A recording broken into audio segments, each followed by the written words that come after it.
दोस्तों, मैं हिंदी साहित्य की एक नई सीरीज लेकर के आया हूं।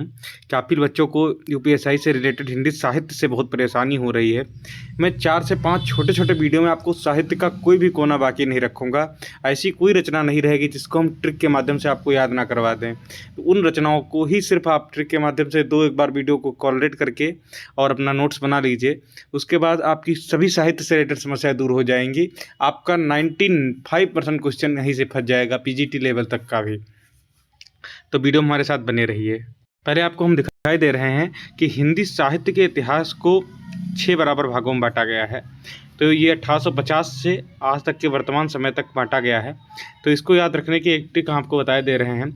आप सीधे गांव में जैसे इलेक्शन होता है, सब लोग गांव से जुड़े हुए हैं, तो बीडीसी पीपीएन बीडीसी का इलेक्शन होता है, उसी में आगे पीपीएन जोड़ लीजिए, आपका तैयार हो जाएगा। तो बी से भारतेंद्र युग, डी से द्विवेदी युग, सी से छायावादी युग, पी से प्रगतिवादी, फिर प्रयोगवादी और फिर एन से नई कविता।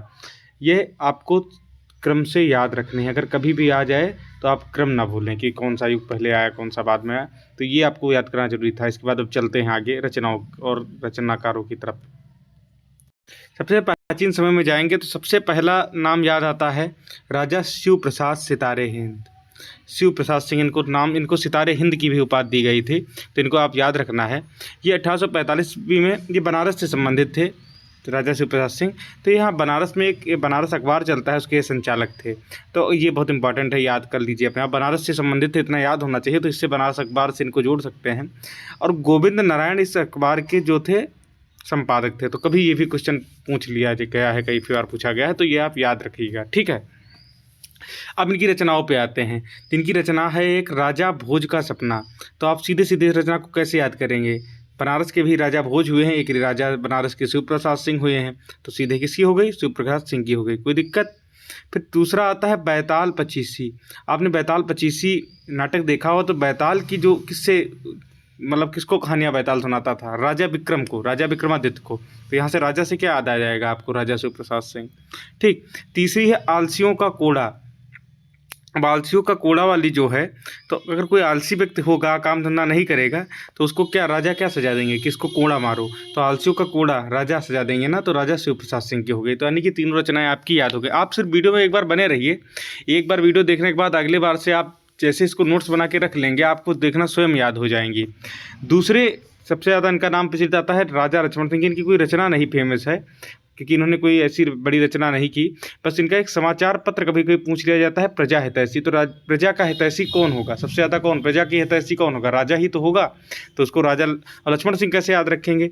तो लक्ष्मण जी ने प्रजा का हित देखते हुए राम जी के साथ वन चले गए थे। तो इस तरीके से इसको कोलरेट कर लोगे तो ये आगरा के से निकलता है 1861 से प्रजा हितैषी एक बार, और राजा लक्ष्मण। इनके बारे में एक चीज़ और याद रखिए, साहित्य पूरा कवर हो जाएगा, हम छोड़ेंगे कुछ नहीं। कालिदास के 3 ग्रंथों का अनुवाद किया था। कालिदास के अगर 3 ग्रंथ आपसे कोई पूछेंगे मेन, तो मेन 3 ग्रंथों का नाम आपको याद होना चाहिए, अभिज्ञान शाकुंतलम, मेघदूतम और रघुवंश महाकाव्यम। जैसे कोई ऐसा ग्रंथ नहीं है जो अलग लगे, कुमार संभवम उमभवम टाइप का, तब उसको अलग कर सकते हो। अगर कोई क्वेश्चन बनाए कि इनमें से किसका अनुवाद नहीं किया, तो ये 3 आपको याद रखने हैं। तो ये ग्रंथ तो आपको याद होने ही चाहिए, इसके लिए कोई ट्रिक की आवश्यकता नहीं। फिर आपने इतिहास पढ़ा होगा, जैसा कि आपको याद है 1800 ईस्वी में फोर्ट विलियम कॉलेज की स्थापना हुई थी कलकत्ता में।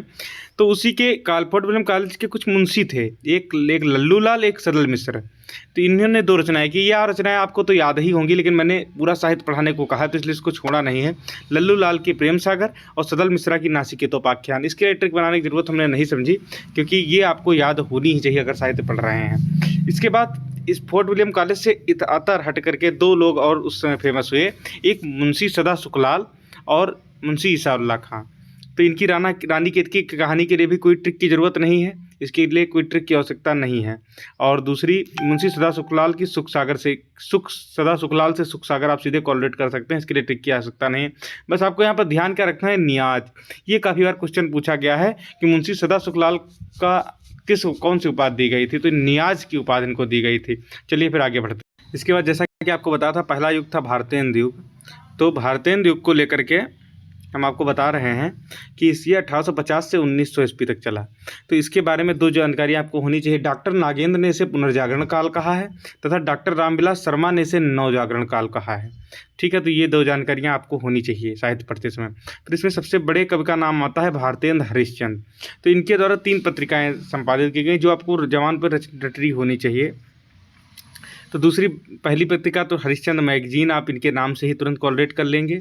और जो बोधनी नाम से, जय तत्व बोधनी सभा, बाला बोधनी पत्रिका, इस टाइप की जो पत्रिकाएं या सभा थी उसकी स्थापना भारतेंद्र हरिश्चंद्र जी ने की थी। एक इनकी रचना है, एक उनकी पत्रिका है कवि वचन सुधा। तो ये तीनों पत्रिकाएं आपको याद होनी चाहिए। इसके लिए मैंने कोई रचना नहीं बनाई है, क्योंकि पत्रिका आपको याद होनी चाहिए, बहुत ज़्यादा है भी नहीं और ये इंपॉर्टेंट भी हैं। एक या क्वेश्चन बहुत ज़्यादा पूछा गया है, पीजीटी पे पूछा गया था, तदीय समाज की स्थापना। तो तदीय समाज की स्थापना 1873 में हुई थी और भारतेंद्र हरिश्चंद्र जी ने की थी। तदीय समाज, ये आप याद रख सकते हैं। इन्होंने कुल 17 नाटक लिखे। नाटक बहुत ज़्यादा लिखने के लिए फेमस थे। बाकी इन्होंने हिंदी काव्य में भी बहुत अच्छी अच्छी रचनाएं की हैं। तो इस काव्य में एक पहला नाटक नाटक बहुत इंपॉर्टेंट है, विद्या सुंदर। एक बंगला नाटक था चौर पंचाशिका, उसका ये हिंदी रूपांतरण था विद्या सुंदर। तो आपको याद होना चाहिए ये। एक रत्नावली था, रत्नावली, तो ये आपको याद होना चाहिए। एक दुर्लभ बंधु है, शेक्सपियर के मर्चेंट ऑफ वेनिस का हिंदी रूपांतरण है दुर्लभ बंधु। तो शेक्सपियर के मर्चेंट ऑफ वेनिस जो है कितनी दुर्लभ बुक है, तो उसी का रूपांतरण दुर्लभ बंधु के रूप में किया।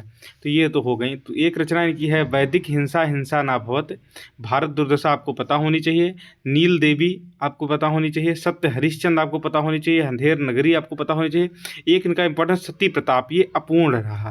तो ये पूछा जा सकता है पेपर में, सती कौन सा इनका एक ग्रंथ अपूर्ण रहा। बंदर सभा बकरी विलाप इनके काव्य के 2 ग्रंथ हैं, जिसमें हाँ मतलब हास्य को लेकर लिखा गया है। और दशरथ विलाप एक इनका ग्रंथ है, और फूलों का गुच्छा। आपको इतने ग्रंथ याद होने चाहिए। तो आई होप, आशा करते हैं कि आपको वीडियो अच्छा लगा होगा। अगली बार से बस ये मेरा वीडियो परिचय देने के लिए था। अगली बार से मैं पूरी लिस्ट लेकर के एक तरफ से जितनी रचनाएं, वो नई रचनाएं कराएंगे आपको, जो रचनाएं आपको याद हैं। बस वो रचनाएं हम छांट लेंगे टॉप 100 जो आपकी पूछी जाती है। 100 को ट्रिक के माध्यम से आपको हम याद करवा देंगे। कोई भी रचना के लिए आपको परेशान होने की ज़रूरत नहीं, आपको उसके बाद रटने की ज़रूरत नहीं। बस 1-2 बार महीने में आप देख लेंगे अपनी बुक उठा करके, आप जैसे पेपर में देखेंगे आप आंसर टिक करके आएंगे। जय हिंद, जय भारत।